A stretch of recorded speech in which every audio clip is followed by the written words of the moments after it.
Bueno, pues buenas tardes a todos, gracias por venir. Venimos a presentar, como ya sabéis, el libro Retrato de mujer con nombre de fondo de Félix Amador. Mi nombre es Paula Olvera, soy periodista especializada en cultura y junto a mi amiga la escritora María Bravo vamos a intentar adentrarnos un poco en este particular universo que ha creado Félix de 128 páginas. La verdad es que Félix contactó conmigo a través de Facebook porque quería que para este evento tan especial para él la presentadora o presentadoras fueran una mujer, y cuando quedamos para que nos presentara el proyecto, quedamos a tomar un café, lo que más me llamó la atención fue que es una apasionada de la cultura y que estaba hablando con nosotras y parecía como que nos estaba analizando al milímetro para buscar a próximos personajes de sus novelas. Eso fue una cosa que nos llamó mucho la atención, y la ilusión que nos transmite por este libro no ha sido única, sino que transmite mucha pasión por cada uno de sus proyectos. Mañana estrena el musical La historia interminable y también nos habló mucho sobre ese proyecto, así que eso fue tanto a María como a mí, ¿verdad? Nos llamó mucho la atención. Y bueno, pues me imagino que todos los que estáis aquí conocéis un poco quién es Félix, pero por si acaso os voy a dar unas pinceladas de su trayectoria. Nació en 1965 en Moguer, un pueblo precioso de Huelva, en el que también nació Juan Ramón Jiménez, y lo comentaba con María que esto no puede ser casualidad, o sea, porque son dos grandes, ¿no? Y bueno, ha escrito varias novelas, entre ellas Las palabras mágicas y La muchacha con nubes en los ojos. También tiene un blog de jazz. Cuando quedamos nos comentó que era un apasionado de este género musical, y además destaca como autor de libretos y letras musicales, arrasando en los últimos años en musicales como El médico o El tiempo entre costuras, y además nos adelantó que está también preparando la versión musical de Los pilares de la tierra.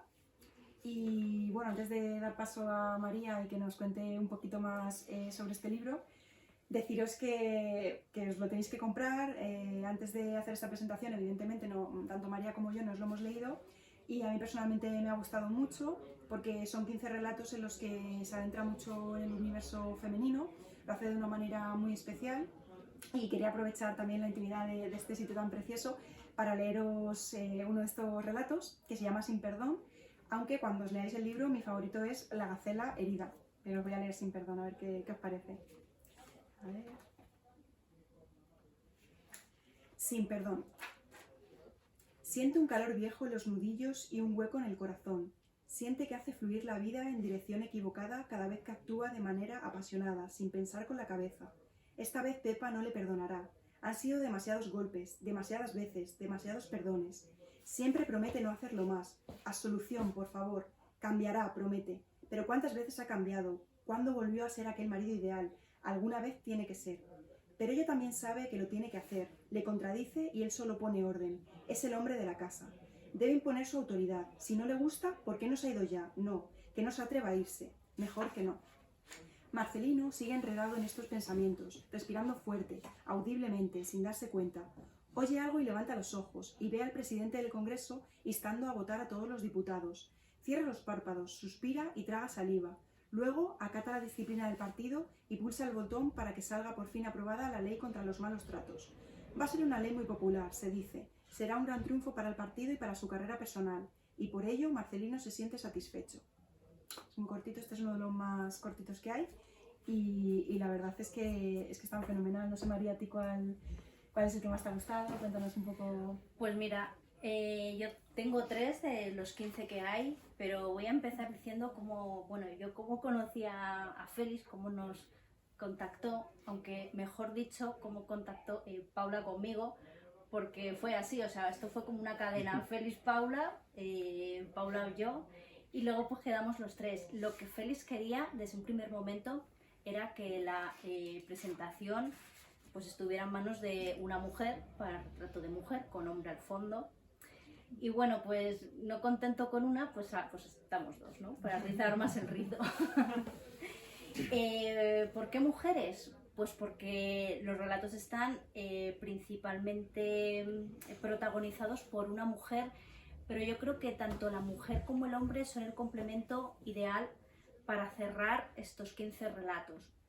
O sea, no creo que el protagonismo lo tenga más la mujer que el hombre. Yo creo que simplemente pues, se complementan, y es más, de los 15 relatos, solo 2 están narrados por una mujer y el resto por un hombre o son omniscientes. Entonces no hay tanto peso femenino, por decirlo así, donde el narrador o la misma mujer se ha metido dentro de la cabeza o de ella misma o de la mujer para contar lo que siente, por qué lo siente o cuál es su conflicto, cuáles son sus inquietudes, ¿no? Digamos que el narrador se mantiene en un segundo plano. Y bueno, pues esto es lo que nos ofrece Félix. Son 15 relatos, de los cuales son todos inéditos, menos 5. Esos 5, bueno, pues han sido merecidamente premiados, tanto en el ámbito literario como recogidos en antologías de pues otros relatos y así. Digamos que todos estos relatos empatizan de alguna forma con el lector, ya sea pequeños retazos, detalles, situaciones o todos en sí, aunque bueno, que sea idéntico ya a tu vida, pues eso ya es un poco casualidad, pero pues por ejemplo, nunca os ha interesado ningún hombre mayor, por ejemplo, pues para acostaros con él, o nunca vais en el metro y a las 7 de la mañana o a las 8 veis a la misma persona y a la misma persona día tras día y decís, jolín, pues me encantaría hablar con esa persona, incluso sientes algo dentro que te gustaría pues conocerla más y te enamoras pues día a día y te gustaría hablar con ella, pero te da miedo. O no sé, o no se te ha ocurrido nunca pensar la vida que puede haber detrás de la gente de los pueblos, de esas mujeres que suelen vestir de negro, o que se dice que tienen mal fario por algo, pero no traspasamos ese presente hacia un pretérito para ver pues por qué están así en ese mismo momento.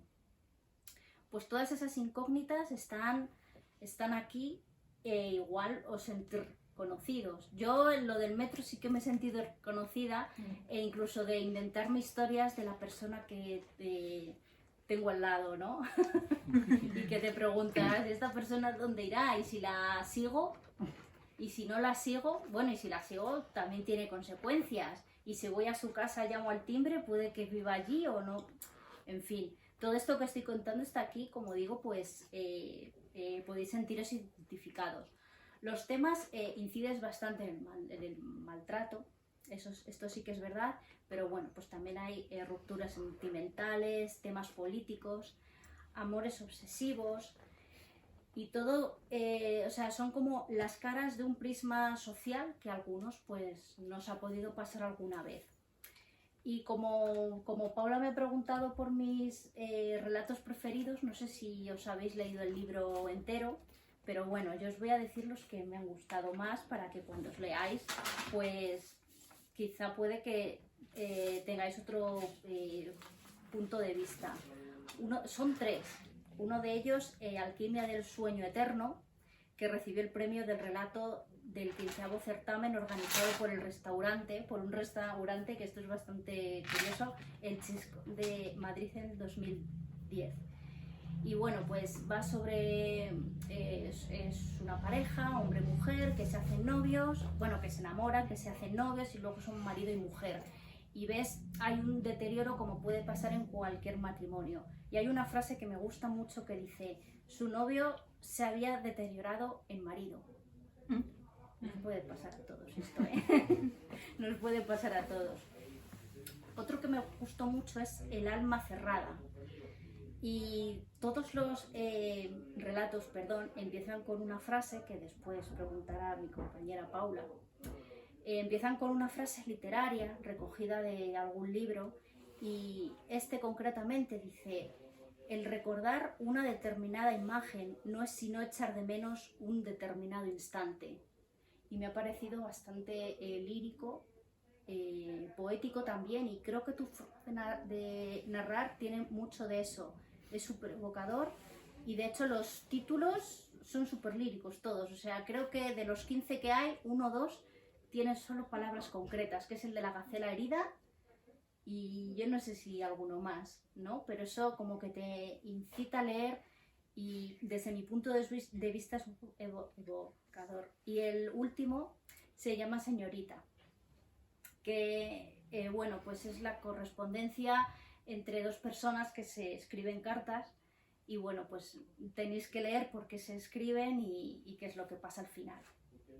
Vale, y no sé si vas a hablar tú de los premios literarios un poco... No, puedes contarlo, sí. Sí, bueno, pues como ya he dicho, son 5 premios que lo podéis encontrar fácilmente en la web, pero la verdad que si uno tiene en cuenta cuál ha sido premiado, yo creo que se lee desde otro punto de vista y como con otro regusto, ¿no? Dices, ah, pues si ha sido premiado, igual me fijo más en esto o en lo otro, o el...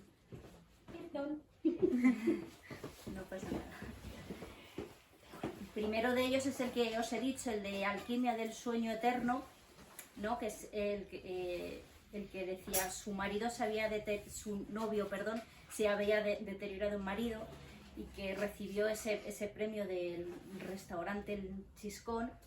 Hay otro que se llama Recetas paralelas para adultos a medio morar. Ese es mi segundo favorito. El primero de la pastelería, pero ese es mi segundo favorito. Vale, Sí. pues ese está incluido en el libro Gastronomía y Erotismo, editado por la Universidad de Zaragoza. Después, en Teorías femeninas sobre el caos y el orden, fue escrito y presentado en el 4º encuentro de verdes escritores y escritoras en Moguer, que es tu tierra, en el 2011. ¿Cómo no? ¿Cómo no? ¿Cómo no? Luego está el de La Gacela Herida, que es el que te ha gustado a ti, que ganó el premio de Relatos Sociales Juana Ruiz Bravo. Y no sé si me he dejado algún premio más. Yo creo que no, ¿eh? Pero... Dentro del silencio. Dentro de... Ah, ese es el que abre... Sí, perdona, ese es el que abre todo, sí. Sí, que ganó el primer premio en el 8º certamen literario Castillo de Cortegana. De Cortegana. Sí. Así que, o sea, que hay calidad. Como vemos, aquí hay calidad. Yo os animo a que lo leáis despacio, degustando todas las emociones, todos los sentimientos que nos quiere transcribir y con una incógnita final. ¿Qué ha descubierto Félix en la mente femenina? Paula, es tu turno. Sí, bueno, pues podríamos empezar, Félix, un poco al revés, porque esa es una de las últimas preguntas que te íbamos a hacer, pero ¿qué has descubierto del universo femenino tras escribir este Uy, qué libro? poco. Algo así nos dijo la otra vez que quedamos, pero ahora a ver si bueno, dices un poco una reflexión, Sí, ¿no? bueno, gracias. Quiero decir Sí, antes sí, gracias, claro. porque voy a empezar dando gracias, ¿no? Al final. Gracias a vosotros por venir, porque era un día complicado el lunes. Y quiero dar las gracias también a la librería por cedernos este espacio tan bonito. A mí me encanta estar en las librerías y nunca mejor que comprando un libro o presentando un libro. Las librerías son sitios mágicos porque te venden objetos mágicos que nos permiten, lo que tú decías, acceder a vidas imposibles, que es posible que probable que nunca vayas a vivir, y también vidas posibles que encontremos entre las páginas que se relacionen de alguna manera con nuestra vida. Y en relación a nuestra vida yo intento no escribir aparentemente sobre lo que vivo, intento siempre buscar algo más, buscar cuando escribo algo que no he vivido, algo que no he experimentado, algo que busco. Y como hablamos la primera vez que nos conocimos, ¿por qué personajes femeninos? Porque siempre son un misterio. Para la mayoría de los hombres, las mujeres son un misterio por más que creamos que las conocemos.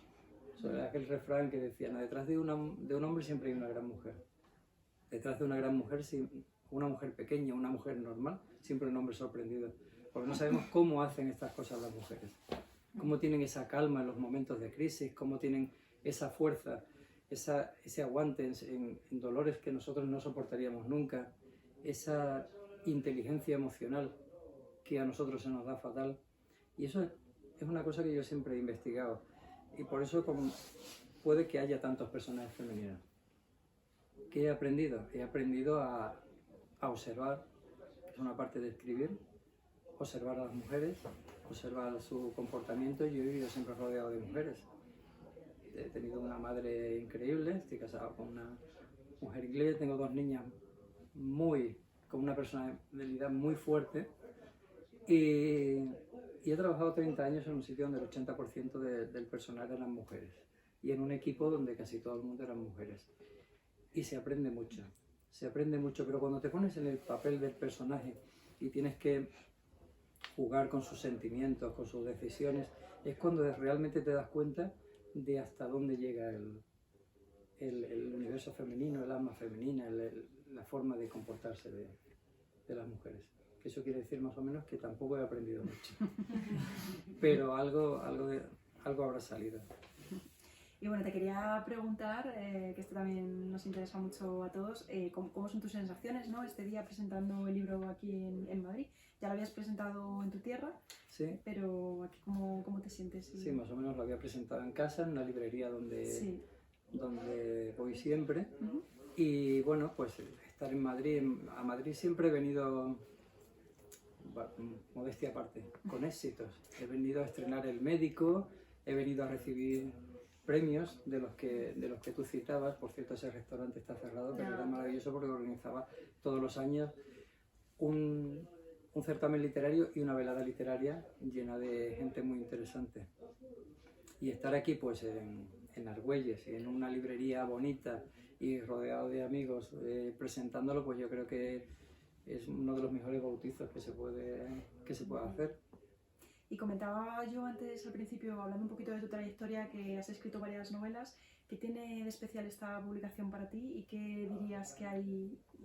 Me imagino que en todas tus novelas te dejas el alma, ¿no? Pero ¿qué hay de ti en especial en este libro? Pues, a ver, en primer lugar, hay una sensación como de nuevo, porque hacía 6 años que no publicaba nada, estaba más centrado en el teatro. Entonces, sacar un libro, verlo ahí en la luz y recibir los comentarios de los lectores, pues siempre es muy agradable. Este libro en concreto, pues, como te comenté, este libro no ha sido premeditado. Yo llegamos de Zaragoza en diciembre de haber estrenado El tiempo entre costuras, no tenía un proyecto en marcha en ese momento. Cuando estás entre proyecto y proyecto se te crea como un vacío existencial que parece que no sabes qué vas a hacer con tu vida. ¿Y qué haces cuando no tienes nada que hacer? Pues te pones a hacer limpieza. Y yo empecé a coger los tochos de manuscritos que tengo y tal, y me encontré con 200 relatos. Y empecé a ordenarlos. Bueno, esto lo tiro, esto no se va a publicar, esto... Pero tenemos un vicio, y es que cuando nos leemos a nosotros mismos, porque claro, las novelas las tengo muy claras, tengo varios manuscritos y sé que algunos no van a ver la luz nunca, porque no me gustan o porque no las he pulido todavía. Pero los relatos eran tantos que me tuve que poner a leerme a mí mismo. Y leerte a ti mismo es un riesgo, porque te pones a analizar, te pones a corregir, a reescribir, y analizando descubrí eso, que había un 50% prácticamente de relatos que tenían o una protagonista femenina o una mujer que era la base importante del relato. Y recogí, no recuerdo, son 25 o 30 relatos que al final se quedaron en 15 y se lo propuse a Editorial Amarante y me contestaron bastante pronto, comparado con otras editoriales, y decidieron publicarlo en esta edición tan bonita. Y estoy encantado porque no pensaba que esto iba a salir a la luz, no era premeditado, y de repente tengo ahí 15 hijos que se han reunido en un libro y están en el mercado. Y estoy encantado, aparte porque estoy recibiendo comentarios muy, muy bonitos. Y tú mismo estás diciendo que son 15 relatos. ¿El orden de estos relatos es una cuestión que ha decidido la editorial o cómo...? No, el orden... Tiene un orden narrativo, aunque parezca que no tiene nada que ver, pero hay un ritmo. Esa es una cosa que aprendes cuando escribes, a crear un ritmo, y he intentado crear un ritmo en el libro que empieza con un relato vagamente poético, porque es como dentro del silencio, es un relato que es como una canción. Todos los párrafos empiezan dentro del silencio, se repite como un estribillo, y termina también con un relato que es un poco más decadente, más triste, más sombrío, como unas luces que se van apagando en un teatro, ¿no? Entonces hacemos como una curva si intentas leértelo todo de una vez. Yo os recomiendo que no. Claro, eso te quería preguntar, porque yo, por ejemplo, sí que me los he leído como relatos independientes, a lo mejor me leía uno o me leía dos y paraba y así al día siguiente. No sé qué recomiendas que paren en mitad de un relato. Bueno, cada lector luego tiene su... Yo recomiendo, a ver, todos los relatos no tienen la misma extensión. La misma también, extensión, está eso claro. por supuesto. Sí. Pero yo intento hacer, no intento hacer una narrativa que directamente te diga, bueno, esto te va a cambiar la vida. Pero uno cuenta historias y busca los sentimientos en las historias. Entonces, cuando yo escribo una historia, sé que a alguien le va a llegar dentro. O intento que le llegue dentro. Entonces, muchas veces lees un relato, igual que lees una novela, ves una obra de teatro o ves una película, y al día siguiente piensas, me he reído mucho, pero estaba hablando de mi vida, estaba hablando de algo que yo viví, estaba hablando de algo que a mí me importa. Entonces yo intento que todos los relatos tengan una parte humana que pueda llegar de alguna manera a un lector u otro. Y en este sentido, pues a mí me gustaría que cada uno leyera un relato y lo dejaras reposar, porque luego cuando estás en otra cosa y te viene la historia te das cuenta de muchas cosas que no has leído. Sí, yo soy un lector de los que termina un libro y abre otro, ¿sabes? Que es mucho vicio.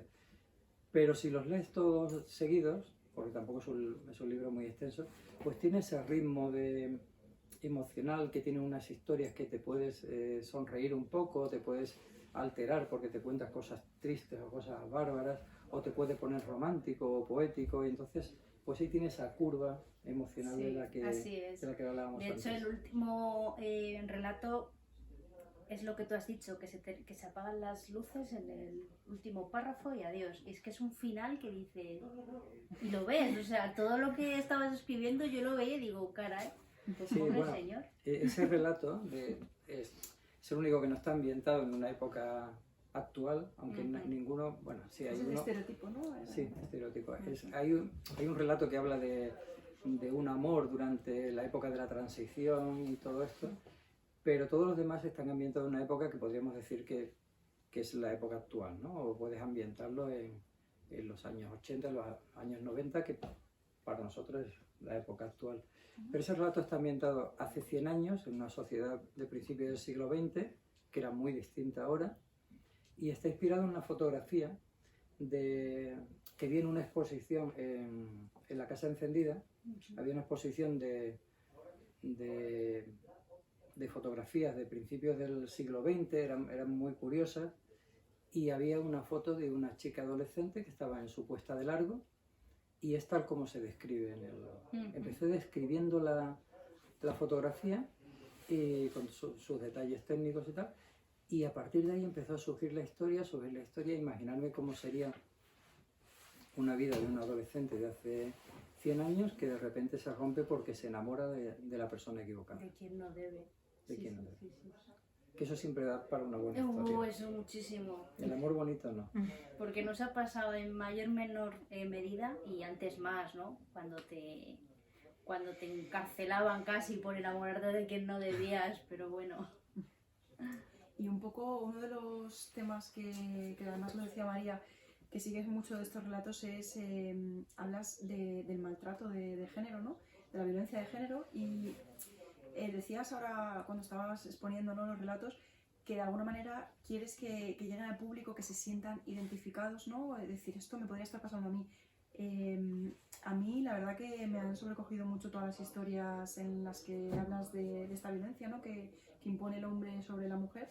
No sé, como son varios además, ¿qué te motivó a que muchos de estos relatos fueran en la misma línea? No sé si has pensado, lo comentaba con María, ¿no?, que a lo mejor este libro pueda servir de alguna manera para bueno, abrir a muchas mujeres maltratadas los ojos, el que incluso se pueda leer en los colegios. No sé si tienes alguna acción prevista.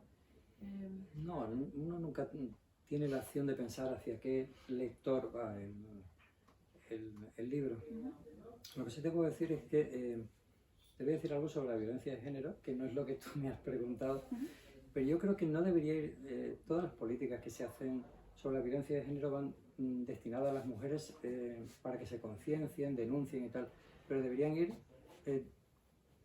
dirigidas hacia los hombres, que son el origen del maltrato. Es decir, Está la clase. cuando haces una película, que muchas veces ves que se estrena una película dirigida por una mujer, sobre el tema de la mujer, orientada hacia mujeres. Si la orientas hacia los hombres, a quien hay que concienciar para que no hagan esta violencia. En este caso, las protagonistas son mujeres y he intentado no ser moralista, no decir esta mujer debería denunciar, esta mujer debería... No, sino simplemente contar la historia. Es decir, la ficción te favorece un distanciamiento. Si esto lo cuentas en un artículo periodístico, te ponen los pelos de punta. Pero si te lo cuento con una historia, tú estás sintiendo los sentimientos de esa mujer, las razones del hombre, como el que tú has leído, ¿no? Cómo se esconden las cosas, cómo se ocultan, cómo se descubren, cómo hay esa catarsis en la que el personaje descubre que debería tomar una decisión, ¿no? Como en el relato que tú decías, la alquimia del sueño eterno. Y en esos sentimientos es donde yo baso la historia. Si la persona que lo lee, esos sentimientos contados como ficción, le producen algo dentro y se conciencia, esa es la misión de la narrativa, ¿no? Hacer una denuncia muy abierta, porque para eso están los telediarios, están los periodistas, ¿no? Pero contarlo así, desde el sentimiento. Que el lector tenga la última palabra. Por supuesto, siempre, tenga esa manera, esa reacción. Sí, sí, sí. ¿Y se podría decir que alguna de las mujeres de estos relatos existe? ¿Alguna de estas historias existe en la realidad? A ver, La Gacela Herida está basada en una historia real, una historia real. No de una persona concreta, sino yo iba un día en el coche, estaba escuchando las noticias y decían eso, que los inmigrantes que se divorciaban antes de los 6 meses o algo así, perdían la nacionalidad. No sé si está... Porque esto, como te conté, estos relatos son una recopilación. Hay algunos que son de 2001 y otros que son de 2021. O sea, abarcan mucho tiempo. Entonces no sé si esta ley está todavía en vigor, pero si se divorciaban antes de los 6 meses perdían la nacionalidad. Entonces me imaginé qué pasaría si una mujer se tuviera que divorciar porque el marido le pegaba, ¿no? Ahora ha cambiado la ley y si llegas a España y denuncias un maltrato, te dan muchas ayudas y ese tipo de cosas. Pero en aquel momento me pareció una cosa tan cruel que una persona se enamorara, se casara, tuviera que divorciarse y encima perdiera la nacionalidad, que me surgió esta historia. Surgió en forma de metáfora, con esa gacela que está ahí esperando a que venga, que está solo, para que venga el león y se la coma. Con la gacela. Con el documental, con un documental. Sí, pero si ves los documentales parece que las gacelas solo han nacido para que se la coman los leones. Sí, pobres. Y realmente las mujeres no han nacido para que venga alguien y les dé un tortazo. Pero bueno, es un tema de algunos relatos porque es imprescindible. He intentado abarcar de todo, abarcar el amor, abarcar las relaciones, abarcar las ausencias y por supuesto el maltrato es un tema que estaba sobre la mesa. ¿Y de cuál de los relatos te sientes más orgulloso? Bueno, ¿qué pregunta más Siempre hay que complicada? elegir, como cuando te dicen ¿a qué hijo quieres más? Y tú siempre dices no, les quiero por igual. Pero siempre hay uno que te araña más el corazón. Lo que pasa es que eso no se puede decir. No lo sé, realmente. Quizás con el primero porque es más raro, porque habla de una persona que puede tomar una decisión y no la toma, y por el efecto que eso pueda tener en la persona que lo está leyendo, pero todos. Vale, pues te haré otra pregunta un poco al revés.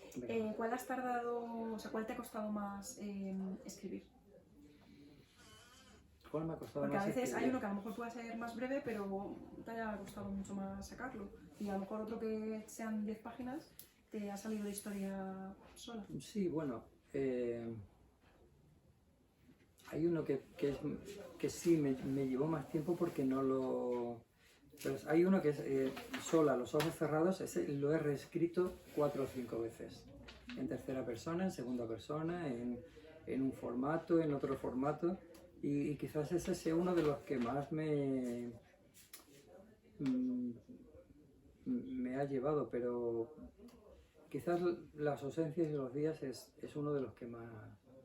Porque lo empecé, no sabía por dónde llevarlo, sabía el final. Si no tengo el final, normalmente no escribo la historia, porque no sé a dónde voy, no sé dónde estará, pero es uno de que estuvo mucho tiempo parado. Pues luego también María y yo comentamos, ¿verdad? Cuando lo leáis, cada relato lo abres con una cita de otro libro, entonces yo creo que la respuesta es un poco evidente, ¿no? Pero ¿te has leído todos esos libros que citas? ¿Cómo fue que decidiste coger según qué citas? Me imagino que por el contexto de cada relato, pero claro, no sé si tenías algún folio lleno de citas y fuiste plantándolas. A ver, en general, sí me he leído todos esos libros, he leído muchos libros. Creo que he pasado más tiempo leyendo libros que haciendo cualquier otra cosa en mi vida. Cuando hay una cita al principio de un relato es porque esa cita me ha inspirado el relato. Normalmente hay una cita que te da una idea y tomas unas notas y llega un momento en el que decides escribir una historia sobre esa cita. Algunas veces no recuerdo y tengo que volver al libro a buscar la cita exactamente. Y cuando recopilé los 15 relatos, pues sí, había 4 o 5 que no tenían una cita al principio y busqué alguna referencia en otros libros. Cosas que tienes en la cabeza y sabes que vas a abrir el libro y vas a encontrar, Sí. a encontrar la cita. Claro, o sea que entonces algunos sí que surgieron a raíz de algunas sí historias, surgieron, a sí. raíz de eso es interesante, ¿no? Saber. Leer una frase de Proust y decir, pues aquí sale una historia que no tiene nada que ver, pero en el fondo la idea ha nacido de ¿Y has ahí. descartado alguna cita? Porque luego tenías una cita que te parecía interesante pero no te salía en la historia. Sí, bueno, pero eso está en borradores. Bueno. Hay una carpeta enorme Bueno, pues ahora precisamente de borradores. que sueltas esto, ¿hay algún otro proyecto literario a la vista? Porque sí que yo he dicho durante la presentación que estáis preparando la versión musical de Los Pilares de la Tierra y bueno, ahora a partir de mañana que estrenáis La Historia Interminable, pero no sé si a nivel literario tienes algún proyecto Siempre hay algo. Siempre hay algo, pero que se Siempre pueda hay decir, algo. una periodista te pueda sacar hoy aquí delante de la gente. Sí, bueno, tengo una novela terminada que se está puliendo. Ya la han leído algunas personas y tengo notas, pero creo que le hace falta todavía una pátina final y a ver si sale. Pues no puedo decir. No me gusta hablar de proyectos que todavía Sí, lo que no dicen están. de... Sí. Bueno, yo soy correctora, así que si necesitas algo, pues ya sabes dónde escribirme. Pues no sé si os parece, si tenéis alguna pregunta para hacerle a Félix. O si, bueno, sobre todo si os habéis leído alguien el libro, me imagino que tú sí, ¿no? Sí, pues no sé.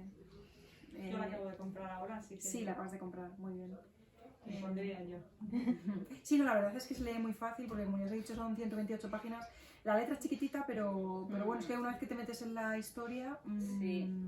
la verdad que se lee muy fácil, ¿verdad, Sí, María? se lee fácil y de una manera reposada, ¿sabes? O sea, esto es una novela de sofá y calentito. Tengo unas ganas de que llegue el mal tiempo, pero esto es aparte. Esto es aparte. Y sobre las frases, sí que es verdad que después de terminar un relato, vuelves a la frase y dices, ¿sabes si tiene que ver? Y todas tienen que ver, sí. Pero que están muy bien, ¿sabes? Desde ese punto de vista. Y bueno, ya creo que antes he leído una. El recordar una determinada imagen no es sino echar de menos un determinado instante. Yo me quedo con esa. El Proust es bastante visual en ese sentido, ¿no? Es que, bueno, leerse En busca del tiempo perdido es una obra titánica, ¿no? Porque son 7 volúmenes enormes, pero esa relación que hace él desde las sensaciones materiales hasta los sentimientos espirituales, desde la Madalena en la mesilla hasta el final del último tomo, es como un experimento de llevarte algo visual o táctil o del olor al sentimiento. Bueno, es algo puede ser sinestésico casi, ¿no? Exactamente. Que engloba ahí todo el universo. Pero puede ser el origen de la historia. Sí, por supuesto. La más mínima cosa, la más mínima mota de polvo puede serlo.